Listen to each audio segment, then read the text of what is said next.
much for the invitation. Hopefully everybody can hear me.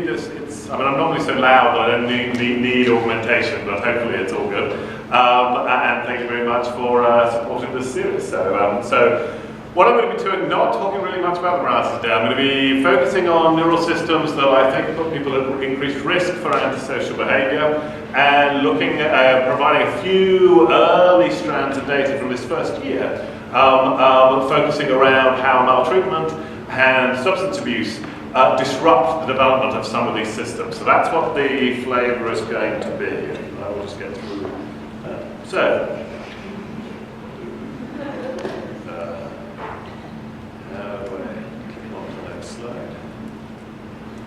there we go.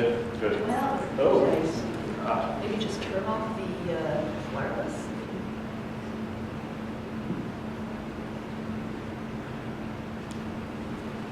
Here we go. So, what I'm going to do is very briefly tell you a little bit about Boys Town, because you may or may not be familiar with Boys Town.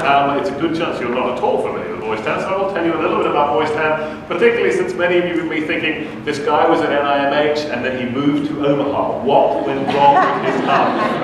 And any of you who come from Omaha, I apologize profusely. I quite like living in Omaha, so it's not meant to be a disparaging thing about Omaha. But for those who don't, you'll be probably thinking disparaging things about Omaha, so I'm just going to tell you why. And then I'm going to get into the main substance of what we're doing about these systems, and talking again a little bit about some of the, at least these sort of social or environmental impacts that disrupt the development. What happened there? This might be quite exciting. So, Boys Town. What is Boys Town? Boys Town is a large residential treatment centre on the western edge of Omaha.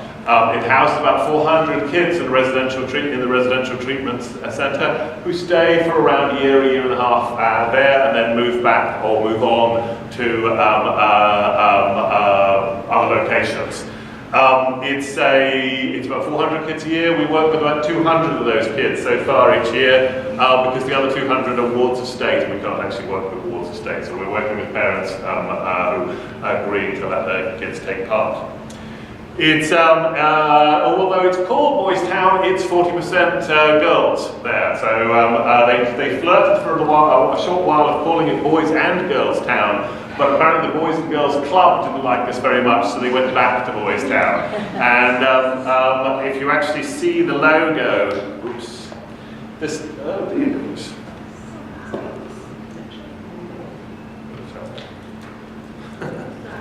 That's okay.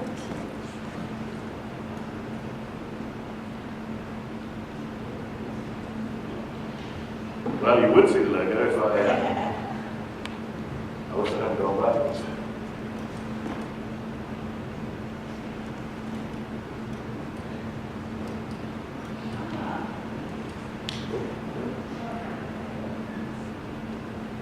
Hopefully that won't happen again. I'm not going to go backwards to show the logo, but the logo now actually has it used to be one boy carrying another boy, because he was carrying the boy that was through the snow. Now it's one boy carrying a girl, so to show the fact that it is boys and girls there.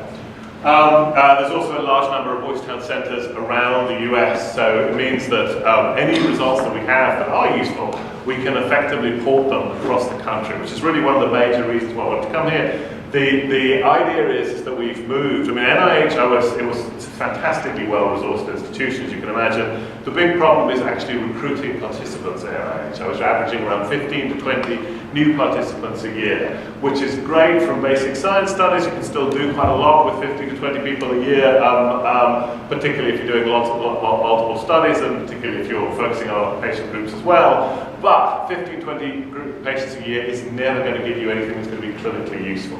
Now we're working with 100 cases a year or more, so you're suddenly in a situation where we can collect large enough data sets that actually can provide information that actually might be relevant to a clinician.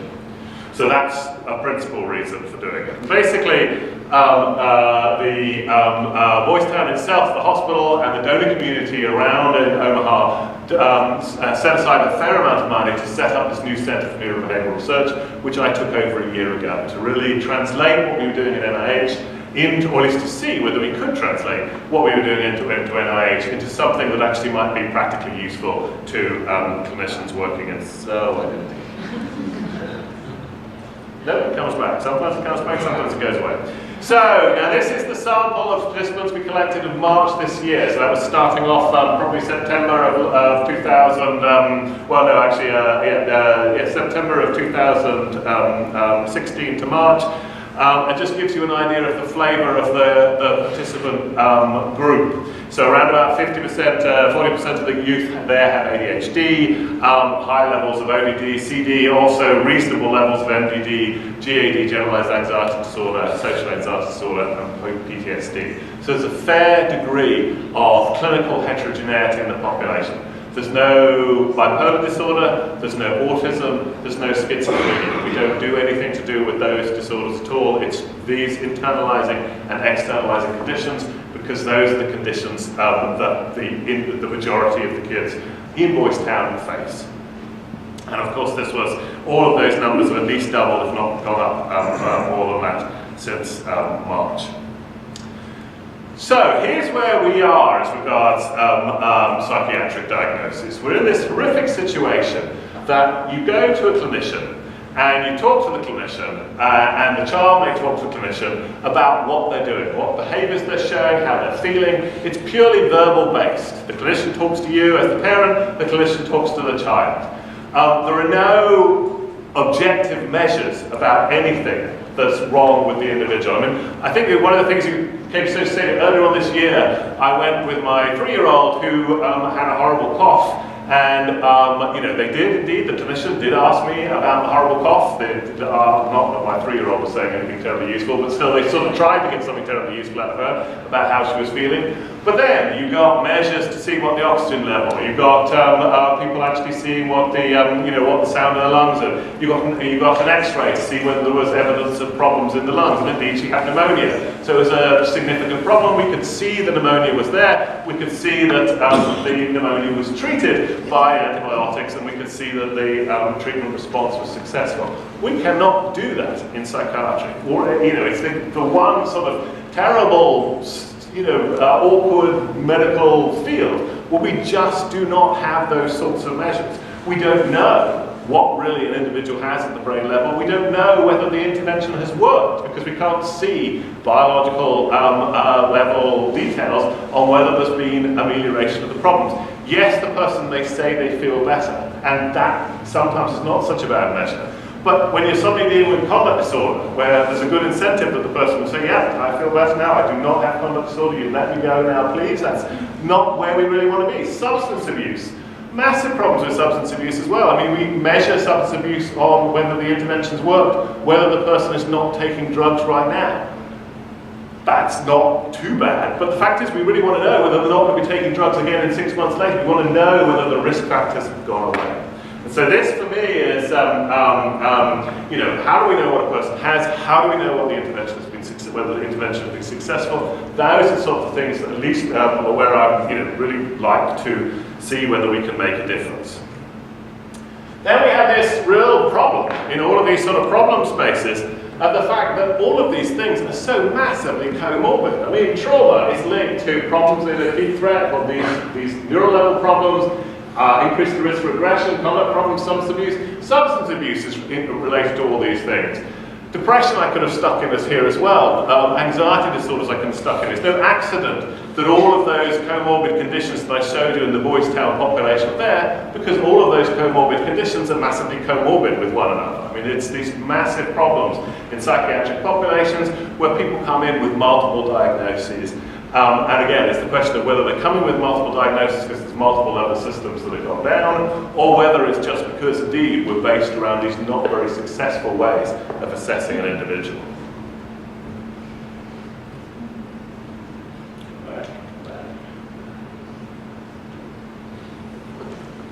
Well, maybe it looks like I do a sort of magical trick backwards and forwards, sooner or later the slides come back. So what are we trying to do? So what am I trying to do now is to really identify neural signatures of healthy development using both sort of standard NOVA techniques as well as the machine learning techniques that are now becoming so prevalent. The reason why I'm interested in indexing healthy development within the 10 to 18 age range, this is the population we work with, is because I want to see the extent to which any individual child coming into Boys Town diverges from what we can see is the shape of a 14-year-old male brain with this level of IQ, or a 17-year-old female brain with this level of IQ, the extent to which they diverge from that level of problem, to see whether that relates to symptom set severity. But in addition to that, we're also looking for neural signatures that relate directly to issues like substance abuse, to maltreatment, and particularly different forms of maltreatment, and also, of course, neural signatures related to particular forms of psychopathology. Is the individual with, say, irritability, do they show just some divergence from the healthy pattern, or do they, on top of showing a divergence from the healthy pattern, show something completely different from the healthy pattern? Is it they're not doing the healthy thing, or is it they're doing something completely different on top of, or instead of, not doing the healthy thing? And I think you can start to see, at least I hope in some of the data we're going to show, some of the indications of both of these sorts of things. And then, of course, what I really, the whole point about doing these, sort of getting these signals, is we want to know whether current available treatments actually do anything. Do we see an individual who is supposedly being treated, does it pull them back into the healthy range, or does it remove their atypical signature, or does it do both? So that's the sort of questions that we're asking. Obviously, the Boys Town employed us because they're hoping that we can examine the extent to which the Boys Town intervention does that. But at the same time, we're looking at some pharmacological interventions and other forms of psychosocial interventions to really get a picture of whether we see some degree of selective effects. I'm going to show at the very end a very flashed up bit of data, but that's all I'm going to really be doing about that. And so, which brain level problems of Boys Town intervention or other interventions work best for? So, that is really why I'm doing this. That's why I've moved to Boys Town. It's the chance for me to be able to translate the basic stuff I was doing into NIMH into something that might actually be practically useful, or to find out that sadly everything I've been doing up to now is totally useless and can't help anybody, which is my nightmare. I'm hoping that in my worst case scenario is that at least at group level I can say this intervention does pull at a group level this type of pathology back into a healthy direction. I obviously want to be able to be doing it at the individual level. I would like, to be in a situation where any child coming in who's having a change in treatment program, we evaluate them before the treatment program, and then we see whether the treatment program has normalized the individual's difficulties. But I don't know whether we'll get to that stage. That's my dream of deliciousness. But at the very worst case scenario, I think at least the group level we can evaluate, does intervention X work, does intervention Y work, does the Boys Town program, what does the Boys Town program work for? That's the worst case scenario, but I really hope that we're better than that. So what I'm going to do now is flash up some of these particular systems, neuro-cognitive systems, that I think are directly relate to different forms of antisocial behavior. They don't just relate necessarily, and I'll try and show some of the broader patterns, but it's going to be focused on antisocial behavior. So, we're going to be talking about four systems, one to do with empathy, one to do with acute threat responding, one to do with response control, and one to do with reinforcement-based decision making. And I'm going to show you some schematics, and they really get pretty schematics, of neural circuitry and under beautiful framework approaches, which are grossly inadequate, but at least begin to show you the sort of mappings that we're attempting at the moment, the preliminary mappings. So empathy. Lots of different definitions of empathy. I'm strictly talking about one functional process here. I mean, people talk about rather different functional processes when they talk about empathy. I'm defining empathy for the purposes of now as this response to the distress of other individuals, and what that response does, it makes you freeze in the short term, so you stop doing the nasty thing if you happen to be the perpetrator, or if you're seeing somebody in distress, you learn from that distress cue what action they did, what action the other person did, and you gain negative valence for that action because it's something that's associated with this effectively punishing cue of the other person's distress. So healthy response to the distress of others involves freezing. and it involves learning about stimuli in the environment and providing negative value for those stimuli in the environment. It seems to come back periodically. So this links in with the idea with the symptom set that follows from dysfunction in this circuitry being callous unemotional traits. And this is the DSM sort of quasi-equivalent of callous unemotional traits now, the low prosocial emotion specifier, which is a lack of remorse or guilt, a lack of empathy, unconcerned about performance, and shallow and deficient affect. So this is callous unemotional traits. And the idea is basically that this fundamental impairment in responding to the distress of other individuals, focused around the amygdala, but obviously involving other circuits as well, other systems as well, is when dysfunctional, underpinning the development of callous unemotional traits. And this is one of the sort of older studies. Oh dear, it's not, but it should be. Yeah. There we go, it's back. So, this is one of the older studies, this classic morphed expression paradigm. You're looking at what neural regions respond the more intense the distress cue is, this fearful expression. Healthy individuals, children with ADHD, show greater amygdala responses the more fearful the expression is. Individuals who show these callous unemotional traits don't show this uptick in responding as the expression shows greater amounts of distress. It's a particularly within the child literature, the conduct disorder literature, it's a robust finding that most other groups have been picking up. The data with adults is somewhat more mixed, but certainly with the kiddie data, it's very, very clear set of data. It might, because every time I touch it seems to fade in and out, but let's just see how long it lasts. So what I'm going to try and do is just basically map out these little schematics so that you see neural areas,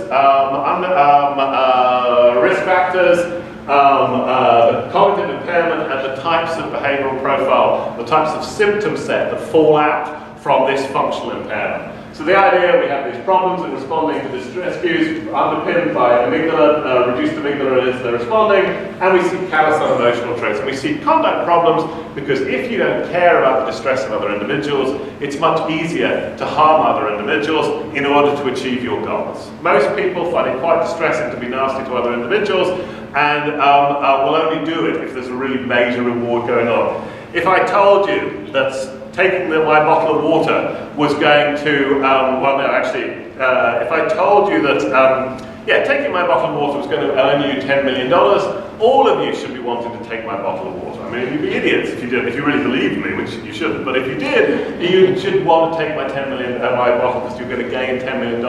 You can buy me a bottle of water tomorrow. If I told you you had to stab me to death with this bottle of water, hopefully none of you are rushing towards the bottle of water under those circumstances, because it is, although you'll get $10 million, you'll have to deal with me being all distressed, you'll imagine my wife and kiddies being all upset, and so you won't want to do it. It's a massively more aversive cue. The idea is that if you have these sort of level of problems, you're much more like how you were reasoning about stealing the the bottle for $10 million when you're thinking about actually harming another individual for gain. So, I'm going to come back to callous unemotional traits and distress cues in a short while, but I'm just going to now focus on the flip side of emotional responding. From a hypo-responding of the amygdala and underpinning absence of response to distress cues, to a hyper-responding of this acute threat response.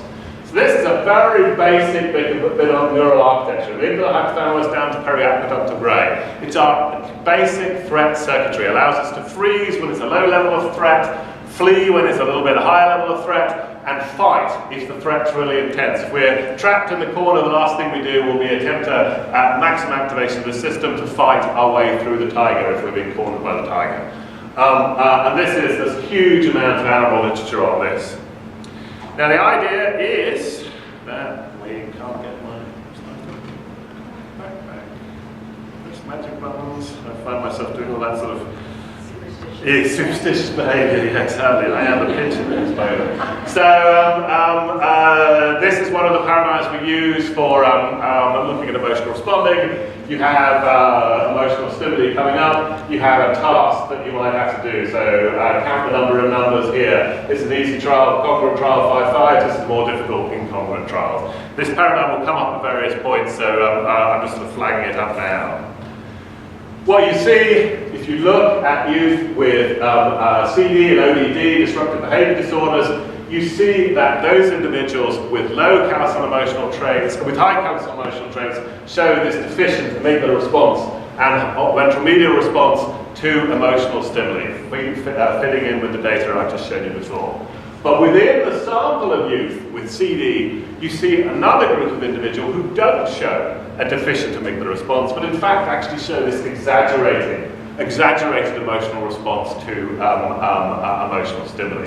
And the idea is that if you have an exaggerated response to emotional stimuli, rather than freezing or fleeing when a threat stimuli come in, you lash out.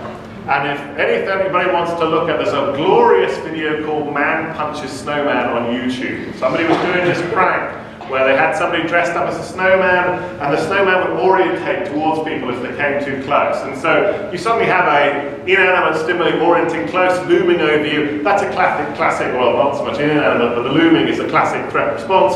Most people freeze, some people back off. This one particular individual punched the living daylights out of this snowman and squashes this poor unfortunate child on the other side. It's a spectacularly funny slide if you don't think about the small child getting squashed on the other side. But it is very funny.